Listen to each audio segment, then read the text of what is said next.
વંદે માતરમ વિદ્યાર્થી મિત્રો, આજે આપણે ધોરણ 6 વિષય ગણિત ભણવાનું છે અને આપણને ખબર જ છે કે ગણિતમાં આપણે અત્યારે ચેપ્ટર નંબર 11 બીજ ગણિત ચાલે છે.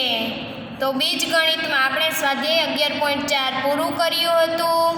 આ ઉપરાંત આપણે સમીકરણની થિયરી કરી હતી. શું કર્યું હતું? સમીકરણની થિયરી બધાએ લખી જશે બુકમાં. તો સમીકરણની થિયરી પૂરી થાય તેના પછી નીચે આપણે લખવાનું છે પ્રશ્ન નંબર 1.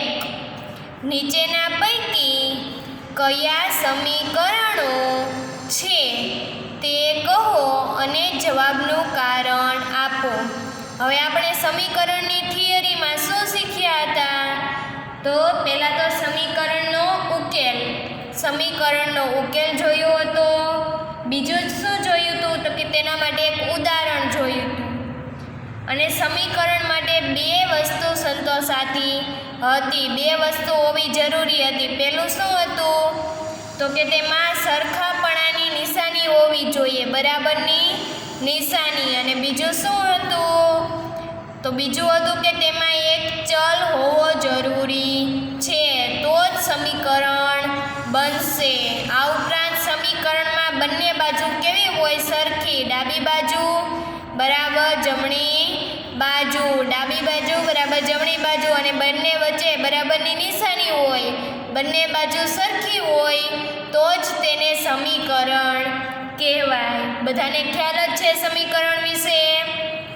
હવે આપણે સમીકરણો કયા કયા છે તે જોવાનું છે, અને સમીકરણ છે તો તેના કારણો આપવાના છે, અને નથી તો તેનું પણ કારણ આપવાનું છે. તો હવે નીચે જોઈએ પ્રશ્ન 1. સૂચના બધાને ખબર જ છે. શું છે? તો કે સમીકરણો કયા છે કે નથી તે જણાવવાનું છે, અને સમીકરણ માટેના જવાબનું કારણ આપવાનું છે કે કયા બાબતે તે સમીકરણ કહેવાય અને કઈ બાબતે તે સમીકરણ કહેવાતું નથી. તો ચાલો હવે આપણે પહેલું જોઈએ. જો પહેલામાં શું છે? 17 બરાબર x + 7. હવે સમીકરણ માટે તમને બધાને ખબર જ છે બે બાબત હોવી જરૂરી છે, એક તો બરાબરની નિશાની અને એક ચલ હોવો જરૂરી છે.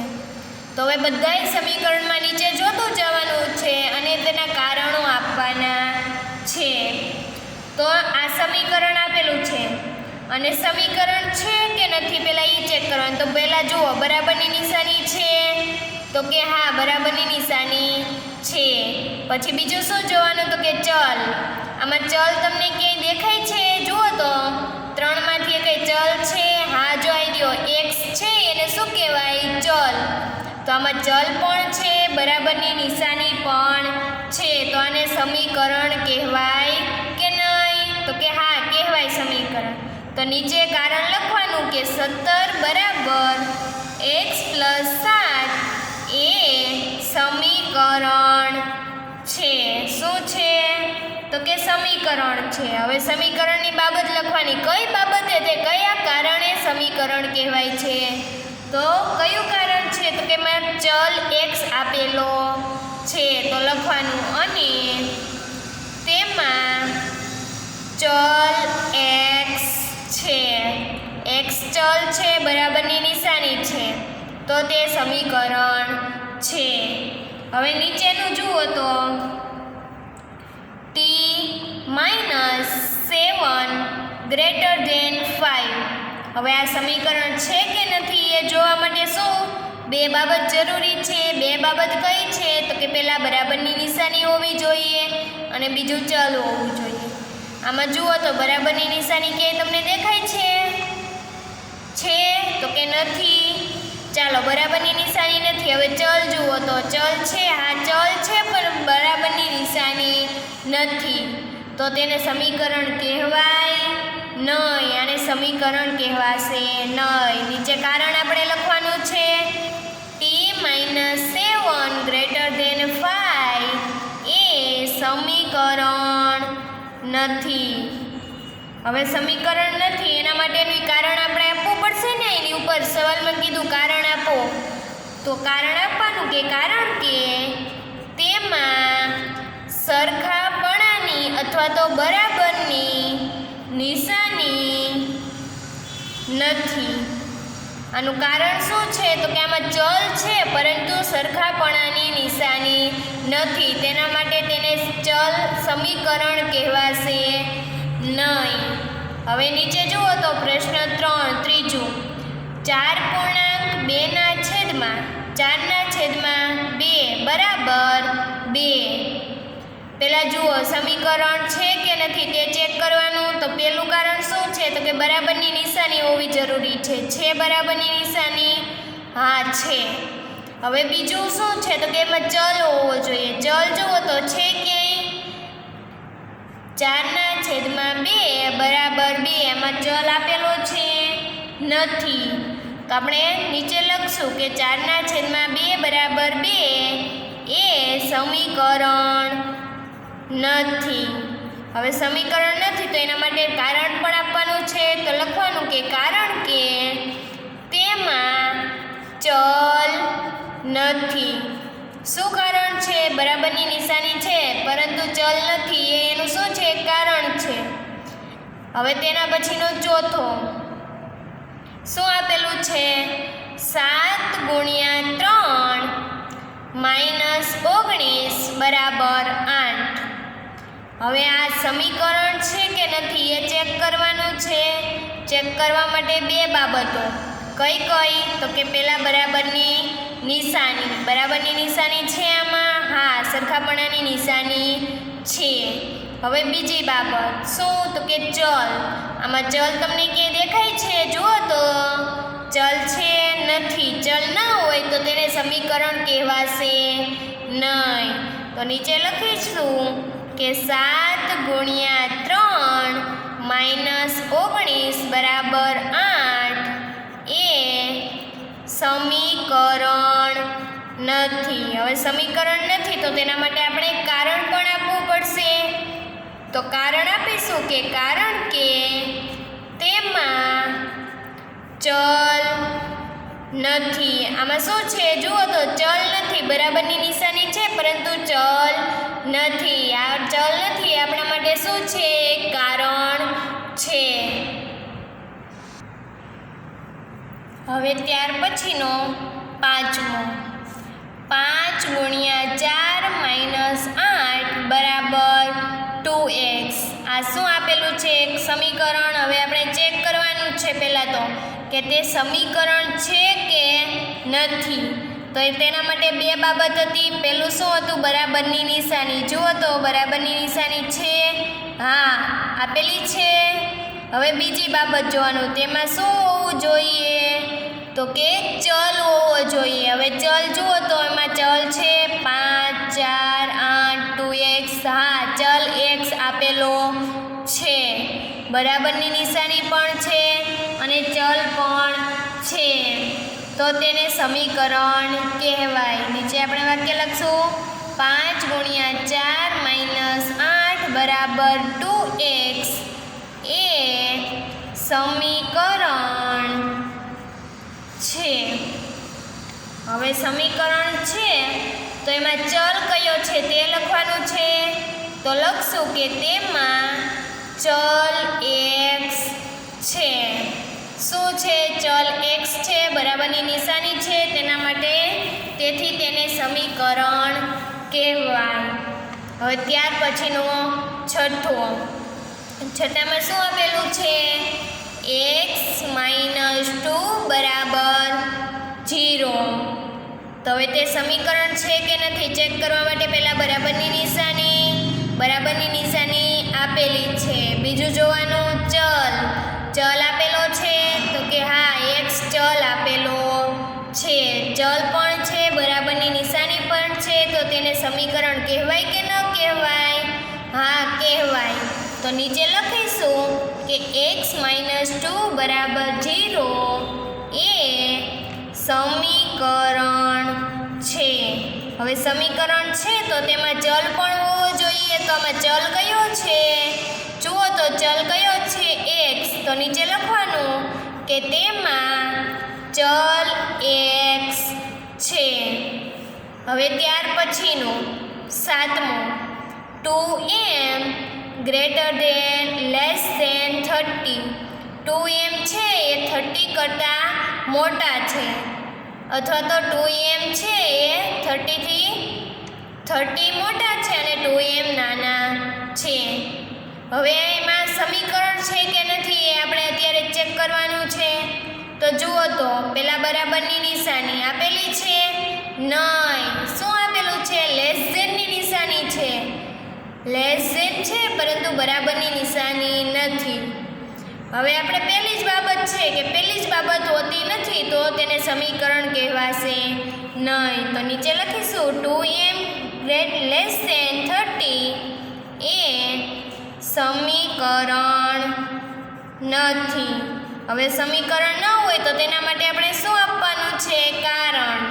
તો કારણ કે તેમાં સરખાપણાની એટલે કે બરાબરનું ચિહ્ન નથી, બરાબરની નિશાની નથી, તેના કારણથી જ તેને સમીકરણ કહેવાતું નથી.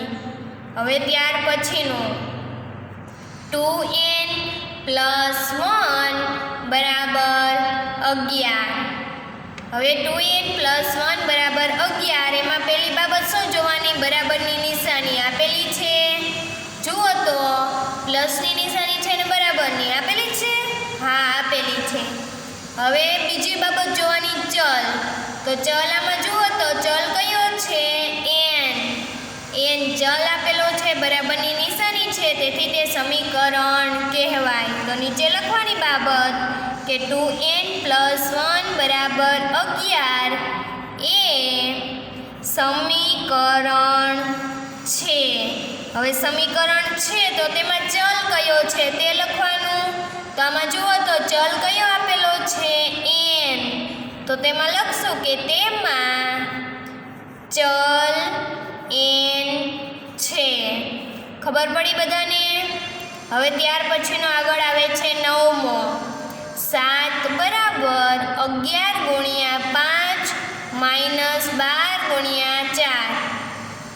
હવે આટલું આપેલું છે. હવે આ વિધાન સમીકરણ છે કે નથી તે જોવાનું છે. હવે સમીકરણ છે કે નથી તે જોવા માટે પહેલાં તો બરાબરની નિશાની હોવી જરૂરી છે. તો જુઓ તો બરાબરની નિશાની છે, હા છે, બરાબરની નિશાની આપેલી છે. હવે બીજી બાબત જોવાની કે તેમાં ચલ હોવો જોઈએ. તો ચલ છે કે નથી ચેક કરો તો 7 11 5 12 અને 4 આમાં ચલ ક્યાંય તમને દેખાણો નહીં, ચલ આપેલો નથી, તેથી તેને સમીકરણ કહેવાશે તો કે તેને સમીકરણ કહેવાશે નહીં. હવે નીચે લખવાનું વિધાન કે 7 બરાબર 11 × 5 - 12 × 4 એ સમીકરણ નથી. હવે સમીકરણ નથી તો તેના માટેનું કારણ આપવું પડશે.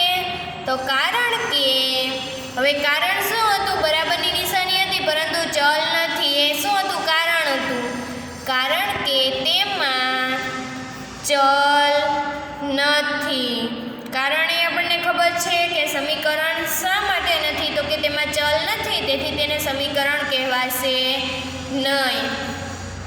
હવે આગળનું જુઓ તો 10મો પ્રશ્ન 7 બરાબર 11 × 2 + p.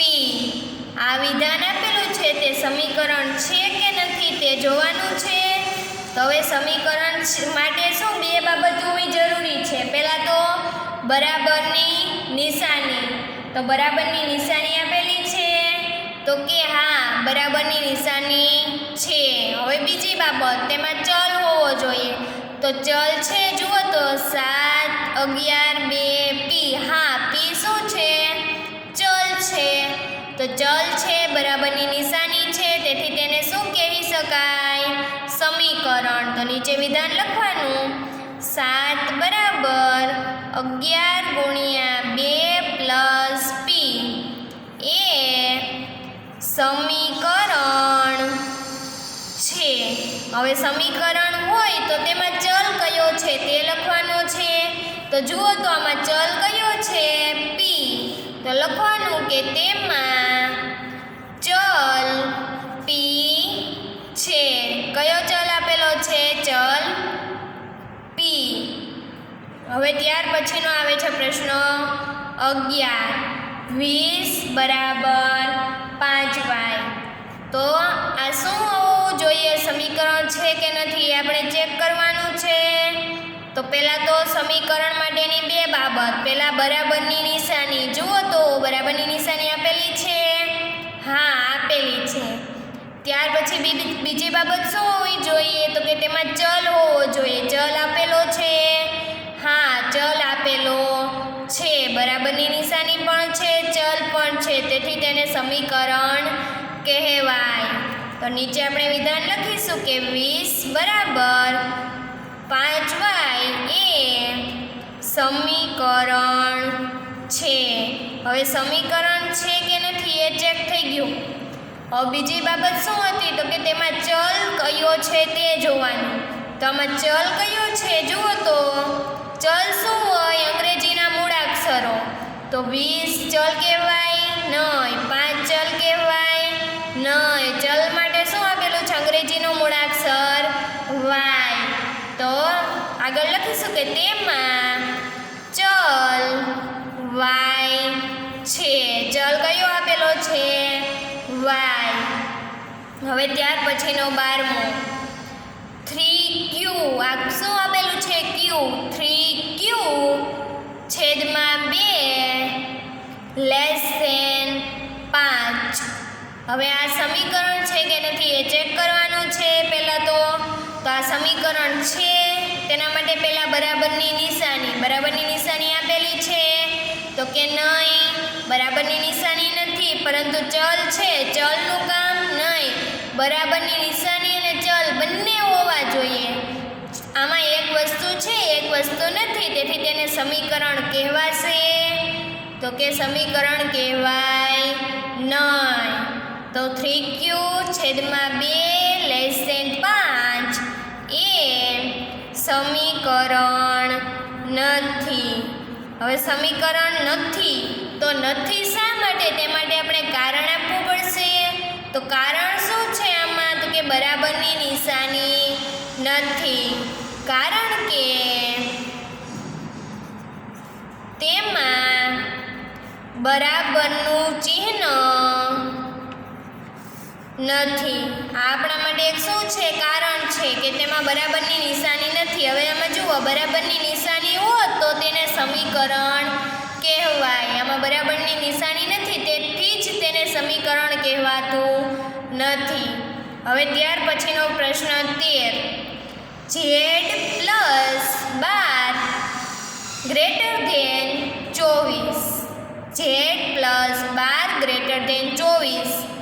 હવે જુઓ તો આ વિધાન આપેલું છે, સમીકરણ છે કે નથી? તો પહેલી બાબત શું હતી? બરાબરની નિશાની. બરાબરની નિશાની આપેલી છે? નહીં, બરાબરની નિશાની નથી. હવે બીજી બાબત છે ચલ. ચલ છે પરંતુ બરાબરની નિશાની નથી, તેથી તેને સમીકરણ કહેવાશે નહીં. તો નીચે વિધાન લખવાનું છે કે z + 12 ગ્રેટર ધેન 24 એ સમીકરણ નથી. હવે સમીકરણ શા માટે નથી તેના માટે આપણે કારણ આપવાનું છે. તો કે કારણ કે તેમાં શું નથી? જુઓ, ચલ છે પરંતુ બરાબરની નિશાની નથી. કારણ કે તેમાં બરાબરનું ચિહ્ન નથી. બરાબરનું ચિહ્ન નથી, તેથી તેને સમીકરણ કહેવાશે નહીં. ત્યાર પછીનો પ્રશ્ન 14. 20 - 10 - 5 બરાબર 3 × 5. હવે આ વિધાન છે એ સમીકરણ છે કે નથી તે જોવાનું છે. હવે સમીકરણ છે કે નથી તે જોવા માટે પહેલી બાબત શું હતી? બરાબરની નિશાની. જુઓ બરાબરની નિશાની છે.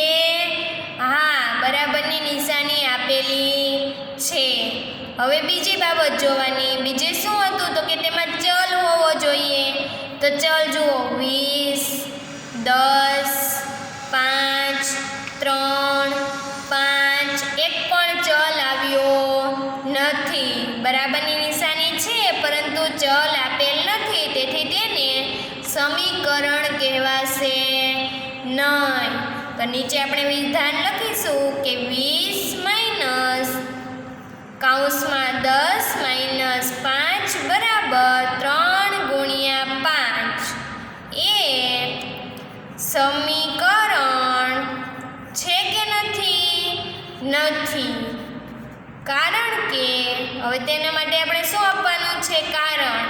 કારણ કે તેમાં શું નથી આપેલું? જુઓ તો બરાબરની નિશાની છે પરંતુ ચલ આપેલો નહોતો. તો તેમાં લખશું કારણમાં કે કારણ કે તેમાં ચલ નથી, ચલ આપેલો નથી, તેથી તેને સમીકરણ કહેવાશે નહીં. હવે ત્યાર પછીનો પ્રશ્ન 15માં શું આપેલું છે? 7 - x બરાબર 5. 7 - x બરાબર 5 આ સમીકરણ છે કે નહીં તે પહેલાં ચેક કરવાનું છે. હવે ચેક કરવા માટે બે બાબત હોવી જરૂરી છે. પહેલું શું હોવું જોઈએ? બરાબરની નિશાની. જુઓ તો બરાબરની નિશાની છે. હા છે, બરાબરની નિશાની આપેલી છે. હવે બીજી બાબત જોવાની. શું તો કે તેમાં ચલ આપેલો હોવો જોઈએ. ચલ છે 7, x, 5. આમાં ચલ કોને કહેવાય? અંગ્રેજીનો મૂળાક્ષર x એ શું છે? ચલ આપેલો છે. ચલ પણ છે, બરાબરની નિશાની પણ છે, તો તેને સમીકરણ કહેવાય કે નહીં? હા, કહેવાય. તો નીચે આપણે વિધાન લખીશું કે 7 - x બરાબર 5 એ સમીકરણ છે. હવે સમીકરણ છે કે નથી એ ચેક થઈ ગયું. હવે બીજી બાબત ધ્યાનમાં રાખવાની છે. શું તો કે તેમાં ચલ કયો છે તે જણાવવાનું છે. તો કે હા, તો આ વિધાનમાં ચલ કયો છે? x. શું છે? આપણા માટે ચલ છે. તો લખશું કે તેમાં ચલ x છે. x આપણા માટે ચલ આપેલો છે. પ્રશ્ન 15 7 - x બરાબર 5. તો 7 - x બંને વિધાનો આમાં પરિપૂર્ણ થાય છે કે નથી એ જોવાનું. બરાબરની નિશાની છે, ચલ છે, તો તેને સમીકરણ કહેવાય. પછી બીજી બાબત કે તેમાં ચલ કયો છે? તો કે ચલ x આપેલો છે. બધાને ખબર પડી સમીકરણ કોને કહેવાય અને કોને ન કહેવાય, સમીકરણમાં કઈ વસ્તુ જરૂરી છે તે બધાને ખબર પડી જ ગઈ હશે. હવે 15 ઉદાહરણ જોયા તો બધાને ખબર પડી ગઈ કે બરાબરની નિશાની હોવી જોઈએ. આ ઉપરાંત બીજું તો કે તેમાં ચલ હોવો જોઈએ. બંને વસ્તુ હોય તો જ તેને સમીકરણ કહેવાય, નહીંતર તેને સમીકરણ કહેવાતું નથી.